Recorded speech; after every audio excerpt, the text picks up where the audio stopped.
আপোনালোকে গম পাইছে যে ডিব্ৰুগড়ত এনেকুৱা এটা দালালৰ চক্ৰ ইয়াত নামিছে।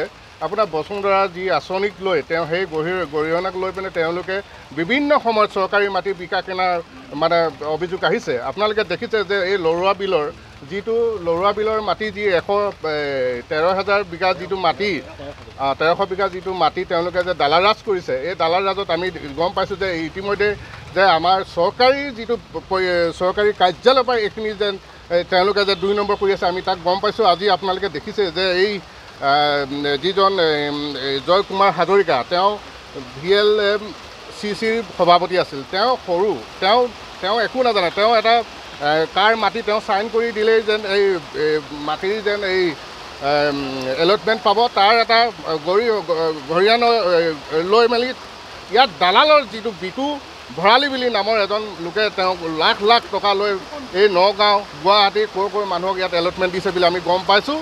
আমি কৈছোঁ যে এই সৰু মানুহক তেওঁলোকে গ্ৰেপ্তাৰ কৰি তেওঁলোকৰ এই যি বৰ্বৰতা দেখাইছে, এই যিবোৰ আপোনাৰ দেখিছে বৰালিবোৰ যিবোৰ ধৰি আনিব লাগিছে, ৰৌ বৰালি ইয়াত সাৰিব দিয়া নহ'ব।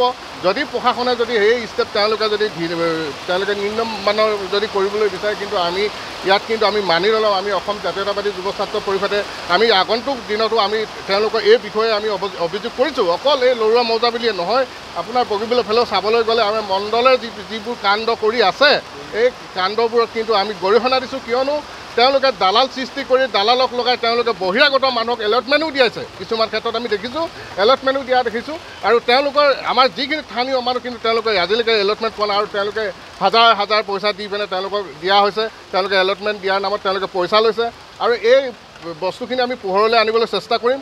আৰু এতিয়া যিখিনি আমি দেখিছোঁ যিকেইজনক এতিয়া জেললৈ পঠাইছে, তেওঁলোকক কি ধৰণে বিহিত ব্যৱস্থা লৈ আমি চাওঁ। আৰু আমি ভাবিছোঁ যে ইয়াত ৰৌ বৰালি বহুত আছে আৰু তেওঁলোকক আওতালৈ আনিব লাগে। নানিলে কিন্তু আমি যুৱ ছাত্ৰ পৰিষদে কিন্তু আমি কেতিয়াও শান্তত বহি নাথাকিম।